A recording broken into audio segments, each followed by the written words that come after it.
the scrimmage over the weekend. I guess what were some of your main takeaways about your side of the ball? On our side of the ball, what our plan was we were going to play very basic stuff so everybody could have a chance to operate. We were just evaluating technique, effort, communication, and then see who could tackle. For the most part, I think it was pretty good. We definitely got some things to clean up. We definitely have some people in the depth chart shuffle around a little bit, but it was just a good evaluation tool for our coaches on defense. Is that a pretty important stage as far as that separation from the depth chart? I mean, is this kind of going forward, base a lot of reps for the rest of camp? Yeah, I mean, so far it's been a pretty flowing depth chart, if you will. We've just been kind of giving guys reps with the 1s, the 2s, and the 3s, whether they deserved them or not, just to kind of see. And that was kind of the first time we're making the evaluation saying, hey, now we kind of know where he belongs. We also got to see, some of those guys, if they're going with the 2s, they're going against the 2, and maybe they look better.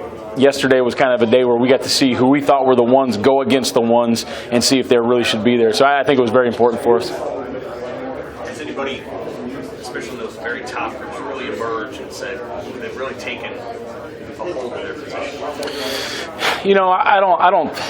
I don't think there's a guy right now that we're saying you're irreplaceable. You're a 1. Have a good day. There's none of those guys out there right now, but there's definitely a few guys moving to the top. We definitely, I think, know who at least the 1s and 2s are now, so we can really concentrate on getting them reps and really figure it out before the first game comes. I think we got another scrimmage on Friday, and I think that'll kind of solidify it. After that second scrimmage, when we kind of get the depth chart settled, that's where I'll kind of start making decisions, and our group will start making decisions. So after that one, you'll be able to ask me, and we should be able to kind of tell you how it's going to fall. Who had a good scrimmage on that side? A couple guys, popped to mind. I mean, Carlos Davis, I thought did a nice job. I think the three inside linebackers, Mo and Dedrick and Will all played pretty well. And Colin Miller's coming along and inside really, really well. Luke Gifford's starting to come back to his form, and I think he did a nice job. Ferd gives great effort. But there was a lot of guys that played really well. You've been bringing in a lot of former black shirts. Mike Rucker on the first day, and then Wisher and Peter came in. I know Coach McBride was here a lot during the spring. What's kind of your thinking behind that? Why is that important to you to connect these guys with the past of the black shirts? Well, I think, I've said before, I think the black shirts is the greatest tradition in all of college football, and it's not mine. It's Coach McBride started it, and those guys built it and are ushering it into the new generation. So I think it's important for us to embrace the past a little bit. The other thing was when Grant and Jason, like they so eloquently stated, when they were here, the bar was set pretty high already. They knew how to operate, and I think it's not quite like that right now. And I want those guys to get a taste of what that standard is, what the bar is supposed to be, how you're supposed to act when you're a black shirt. Because I don't think the level of the upperclassmen and those type of things has been here the last few years. So I think it's important to get guys that were there when they were operating at the highest level to kind of, verbalize it to our guys. Have you seen the players kind of embrace that?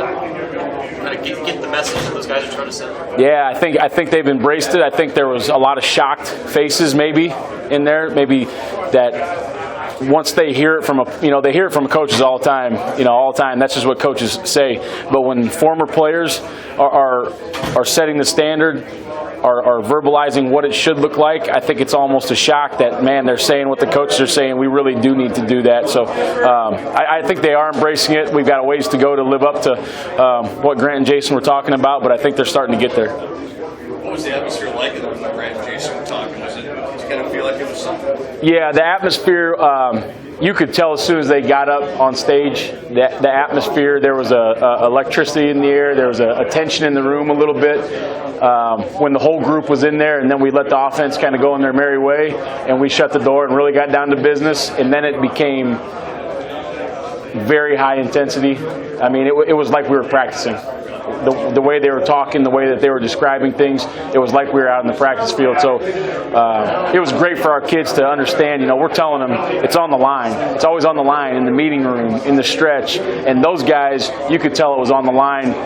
Those guys, when they were presenting to our team, it was on the line for them. And I think everything for those guys is on their line in their life, whatever they're doing. I think that was really cool for the kids to see.